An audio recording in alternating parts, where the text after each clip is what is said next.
Hello বন্ধুরা, Sulata cooking রেসিপির পক্ষ থেকে সকলকে জানাই স্বাগত।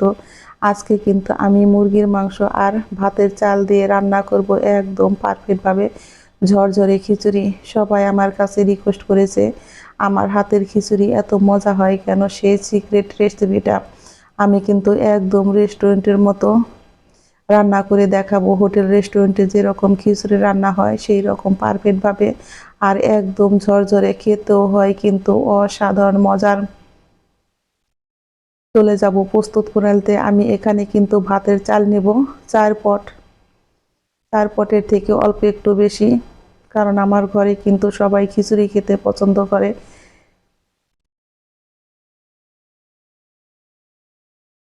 এখন আমি এর মধ্যে ডাল দিয়ে দেব, মুসুরির ডাল 1/2 কাপ পরিমাণে, আর দিয়ে দেব মটর ডাল 1/2 কাপেরও কম। আমি কিন্তু এখানে 4 রকমের ডাল ব্যবহার করব। আর যদি ডালের ভিতরে কোনো ময়লা বাকি পাথর থাকে এরকম কিন্তু আমরা বেছে ফেলে দেব। আমি কিন্তু মুগ আর কালার ডাল খুব ভালো করে কাঠখোলায় ভেজে নিয়েছি। দেখতেই পারছেন ডালগুলো কিন্তু খুব সুন্দর ভাজা হয়েছে। এখানে কিন্তু আমি কালার আর মুগ ডাল নিয়েছি 1 কাপ পরিমাণে। আমি এখন চাল আর ডালগুলোকে বেশ ভালো করে ধুয়ে নিব।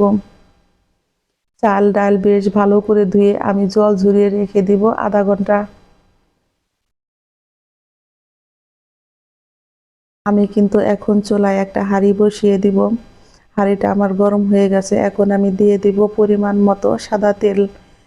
তেলটা গরম হলে এখন দিয়ে দিব এর মধ্যে আলু। আমি কিন্তু আলুগুলোকে খুব ভালো করে লাল লাল করে ভেজে নিব। আলুটা ভেজে দিলে কিন্তু খিচুড়িটা খেতে বেশ মজার হয়।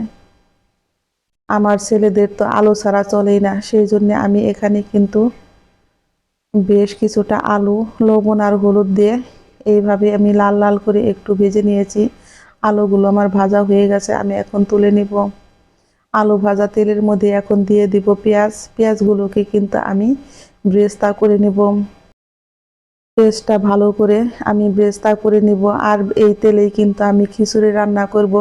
পেঁয়াজ ব্রেস্তা তেলে খিচুড়ি বাকি পোলাও রান্না করলে তার সেন্ট হয় কিন্তু অন্য রকমের মজার। আমি কিছুটা তুলে রেখে দিব বন্ধুরা, দেখতেই পারছেন।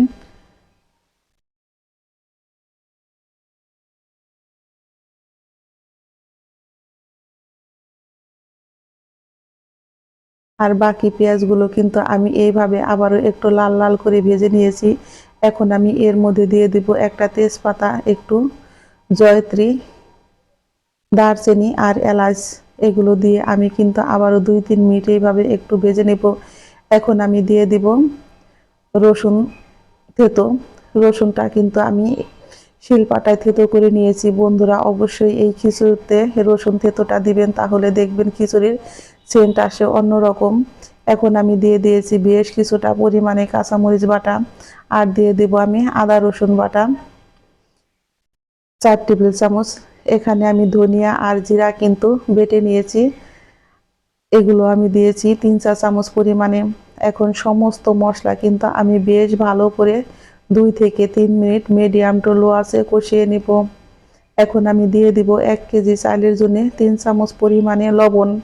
চা চামচের 3 চামচ লবণ দিলেই কিন্তু 1 কেজি চালে একদম পারফেক্টভাবে লবণটা হয় বন্ধুরা। আমি এখন দিয়ে দিব অল্প পরিমাণে একটু জল।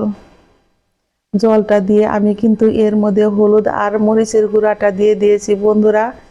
এখানে আমি 2 চা চামচ পরিমাণে হলুদের গুঁড়া আর 3 চা চামচ পরিমাণে দিয়েছি মরিচের গুঁড়া। আমি মশলাটা কিন্তু বেশ ভালো করে কষিয়ে 1 চা চামচ দিয়ে দিয়েছি চিনি। চিনিটা এই সময় দিবেন, তাহলে খিচুড়ির কালারটা দেখবেন একদম সুন্দর আসে। এখন আমি দিয়ে দিব টুকরো করে ধুয়ে রাখা মাংসগুলো। আমি মাংসগুলো কিন্তু বেশ ভালো করে ধুয়ে জল ঝরিয়ে রেখেছি। আর এইভাবে ঝরনা দিয়ে রাখলে কিন্তু মাংসগুলো গলে যায় না।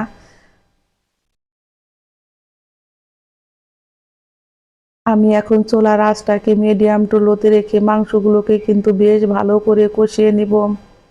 আমার মাংসটা কষানো হয়ে গেছে, আমি এখন চুলাই থেকে এগুলোকে নামিয়ে নিব। আমি কিন্তু আর বাড়তি কোনো মশলা কষাবো না বন্ধুরা। আমি এই মশলাতেই কিন্তু চালগুলো দিয়ে দেব। চাল ডাল দিয়ে কিন্তু আমি এখন বেশ ভালো করে আবারও 2 থেকে 3 মিনিট একটু কষিয়ে নেব। চুলার আঁচটাকে অবশ্যই মিডিয়াম টু লোতে রাখবেন, তা না হলে কিন্তু মশলা পুড়ে যেতে পারে।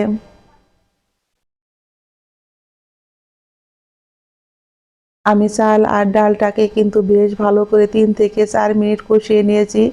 এখন আমি দিয়ে দিব মটরশুঁটি আর টমেটো। মটরশুঁটি আর টমেটো দিয়ে কিন্তু আমি 2 থেকে 3 মিনিট বেশ ভালো করে কষিয়ে নেব। এখন আমি দিয়ে দিব ভেজে রাখা আলুগুলো। আর বন্ধুরা দেখতেই পারছেন কতটা পরিমাণে সুন্দর কালার এসেছে। এখন আমি দিয়ে দিব গরম জল।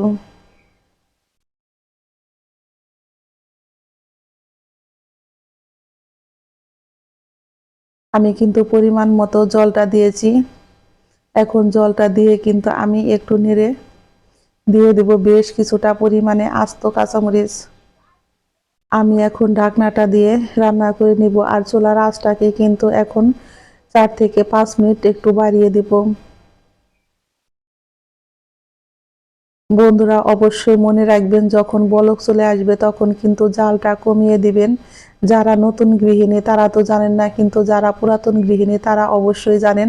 আমি নতুনদের উদ্দেশ্যে বলতেছি বন্ধুরা, যারা আমার এই খিচুড়িটা রান্না দেখে তোমরা রান্না করবে বন্ধুরা, অবশ্যই আমার খিচুড়িতে কিন্তু বলক চলে এসেছে। এখন আমি চুলার আঁচটাকে মিডিয়ামে রেখেছি, আর মিডিয়ামে রেখে এইভাবে আমি একটু নেড়ে দিব।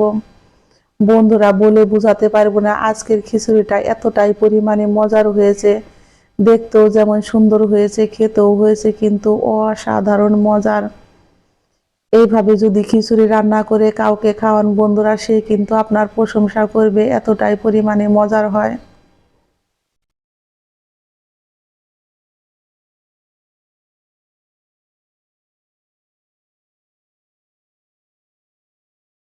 এখন আমি কষিয়ে রাখা মাংসগুলো দিয়েও কিন্তু একটু নেড়ে দিয়েছি।